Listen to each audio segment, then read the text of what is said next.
Hello and welcome to my Vanguard Premier League match. I'm currently on team Seeker Spreadsheets, and we're doing pretty good right now. My week one game had some problems where the non-video participants were showing up because I hadn't figured out how to disable that, and week two I wasn't on the roster. So week three is the first footage we have, and here my audio is really bad, so I'm just going to narrate over the game. I'm playing against Eugene.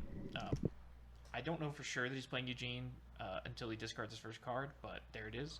And here I've got a pretty good hand. I've got 3 energy cyclers, so I'm pretty set for the early ride phase. I'm going to plus a lot of cards, and I also have a perfect guard in my starting hand, so I have basically everything I need to get to the late game and make sure that I survive to late game Shiranui strides.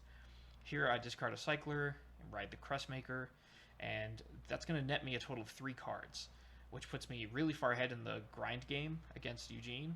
And as we see, Eugene's going to run out of cards much faster than me. So getting all these pluses is really good here.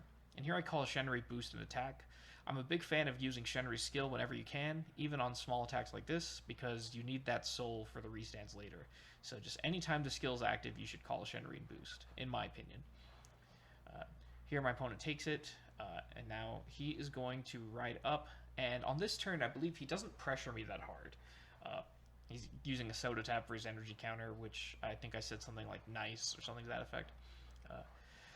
He's going to have a bunch of grade 2s in his hand, as we'll see later, but he's not going to call them now. And I think he's either trying to conserve the effects or so that he can use them on things that actually retire, or he just doesn't want to give me 2 counterblast for Izasao. I'm not sure what was going on here. But he hits a crit here, so I'm going to have the 2 damage anyways. But as we'll see, I don't actually have 2 Izasao. I don't even have 1 Izasao. One of the downsides of keeping this handful of right cyclers is that I don't have Izasao. And here we see discarding the next right cycler, staying at 0 energy, getting another card, and then resolving Shojidoji's effect. And Shojidoji is going to find me the Izasao that I need, which is going to give me a nice opportunity here to build a board out of nothing without exposing any cards that I actually care about, which is really important when playing against decks like Eugene where they can kill all your rear guards. You want the first wave of attacks to just be bad cards that you're fine losing, or cards that replace themselves. That way, in the late game, when you have more power and better scaling, your actual good cards are the ones you're attacking with. Here I'm going to take a Shenri because it just gets me more soul and it draws another card, and it's keeping up this momentum of just replacing all my cards with additional cards so that I am keeping my hand size pretty big, as well as digging me closer to better attackers for the late game. So here I'm going to call the Shenri behind the Izasao, and then I'm going to call Tenri because I have a counterblast to spare. And then I had to debate whether to call a restander as another grade 2 to attack with, or call a grade 1 in order to get the 3 attacks this turn to pressure my opponent as much as possible. And I'm going to call the grade 1 because I know that on my opponent's first grade 3 turn, he's going to destroy my board. And given that he hasn't called anything, he's unlikely to grade 2 game me, because at this point I'm thinking he doesn't have a lot of grade 2s in early plays, so he's going to have to ride up to 3. And as we'll see, that wasn't the case, but regardless, he did ride up, so my guess that he was going to have to ride up was correct. And here I'm swinging for 21, which is pretty good against the 10k. It means he has to guard for 15, which is just going to eat up the shield value from his hand now, so that he's forced to take more damage later. And we're going to get a card out of it. Next, we're swinging Vanguard. Currently, the Izasao will hit over defensive, so it just makes sense to swing Vanguard first here. And then we're getting a nice 33k with a crit after he guarded the Vanguard swing, so no matter what, he's going up to 3 damage. Which puts us in a pretty good spot for the late game. It means he's going to have to think really hard about no guarding the Dominate swings or guarding them or not. And that's going to chew through the shield value in his hand. Here, he rides up to grade 3. He also had to discard his Overtrigger to guard that turn, which means that we don't have to worry about that for the rest of the game. He goes up to Eugene. He's going to do some Eugene stuff, and this is something we caught after. He is going to make a game rule violation here. One of these cards he plays this turn, he's going to treat as if he had a condition fulfilled that he didn't actually have fulfilled. And it's not going to matter, but it's something that he was honest and pointed out after the fact. I personally didn't catch it because I'm not too familiar with what Eugene does besides retire the board. And I know it has I think it has a restanding Vanguard too. Off of the grade 1 booster if your opponent has an empty board. But here he's going to kill my Isasao, just smart, just take out the Interceptor. Uh, but I'm fine with this because that was a unit I was going to have to move to the back row or overcall anyways. And here I have two Tenrys, which I also don't care about. One of them replaced itself, and the other one is just fine if it dies. It's only a grade 1 booster at the end of the day. And Shiranui is a deck where Tenrei is a nice thing to have, but you don't need it by far. You'd much rather boost with the Shenrys anyways, and so it's okay if the opponent kills them. I often discard them to ride up if I don't have a cycler. But here he kills my rearguard one, and that makes sense because that's the one that could boost an attacker on the next turn, whereas the Vanguard's already probably going to be big enough that he has to PG, especially with triple drive. So here he's making a board, and he's soul charging a lot, and he's going to be able to push me up to a decent amount of damage this turn, I think. Here, he's going to swing with the Vanguard, I think, first. Oh, no, he goes... Yeah. There he goes. Yeah, he's going Vanguard first. Here, the Vanguard's only 13, but I'm going to choose to no-guard it. Because if I guard this, and he doesn't hit any triggers or any crits, there's a good chance he just passes and leaves me with no damage, so that I can't Magen Tenbu him. So I kind of have to take this one. And if he hits a crit, then so be it. I have to eat the crit.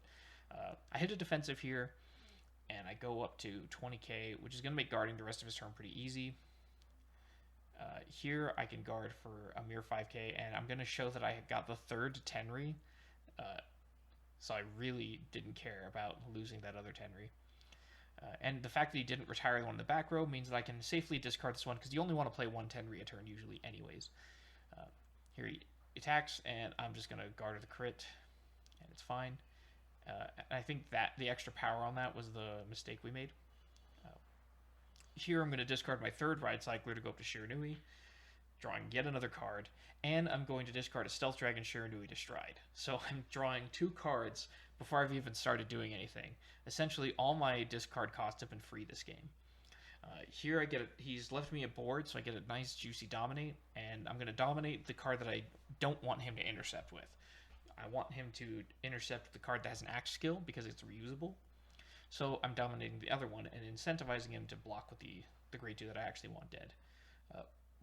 And he guards it because he doesn't want me to get value off my Tenri since I have extra Counterblast. And because he's already at a damage level where he doesn't want to get pushed up higher because this game is going to go long in theory. In this case, I make a mistake here. I dominate the same grade 2 that I just dominated, but I probably should have dominated the other grade 2 because Magen Tenbu will retire it at the end of battle. So I would have definitely killed the one that I wanted to kill if I did it the other way. But here he's going to intercept with it, so it didn't cost me that much. He made the play that I wanted him to make, but if he just no-guarded this or guarded from hand, he would still have the card that I was worried about in play, which would potentially be a problem on future turns because he'd get an additional retire out of it. So here I've cleared his board back, and I'm going to have the double Furai.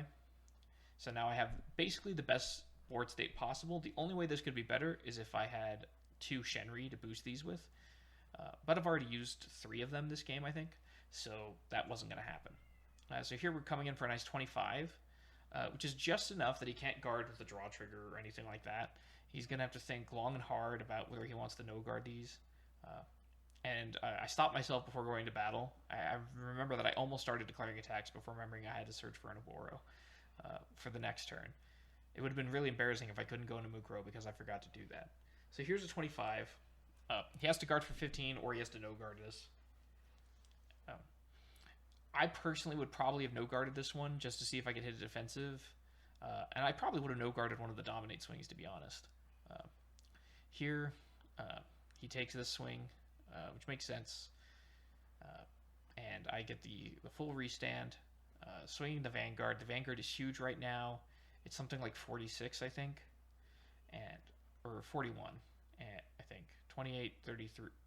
3 plus 8, 41, yeah. And then here I'm going to hit 2 blanks and a crit, which is basically going to lock this game up. Because he took that other hit, he's now at 4. So here comes a 35 with crit, and he's got 1 card in hand. He basically has to have a perfect guard for this, and he doesn't, so he just dies. So we wrapped up a really fast turn 3 kill going second with this deck. And we saw the power of the ride cyclers and Stealth Dragon Shiranui drawing you additional cards in your ride phase. I still have a full grip. Even if we took away the triple drive from this, I have a pretty decent sized hand. Uh, so even if I was going first, I would have a good amount of cards to survive his first grade 3 turn with. And on the other side of that, he's basically run out of resources. In my early grade 2 game, I called a full board and I got 3 good attacks. And I was able to even leverage the triggers because my attacks were big enough to hit over defensive, so I could swing Vanguard second. And that means that like he had to spend a lot of shield value to not get pushed up damage that he didn't want. But all my cards replaced themselves. My Tenri drew a card, my Shenri's drew a card. The only card that I called that committed a resource was the second Tenri. And here I am just reporting the results and submitting them into the channel. And we got that win in a really short amount of time. I think less than 20 minutes, which is really good. And usually you don't get fast wins like that in Shiranui. That just goes to show how strong the Stride decks are. I hope we get the ban list from Japan soon. But until then, I'm going to keep playing it because I like winning. But if you stuck around this long, thanks for watching. And stay tuned. We're probably going to have some video footage from other people who are friends of this channel playing their games. And possibly my own games in the future of this league. We're currently sitting at second place, so hopefully we can take it all the way to first. Thanks again.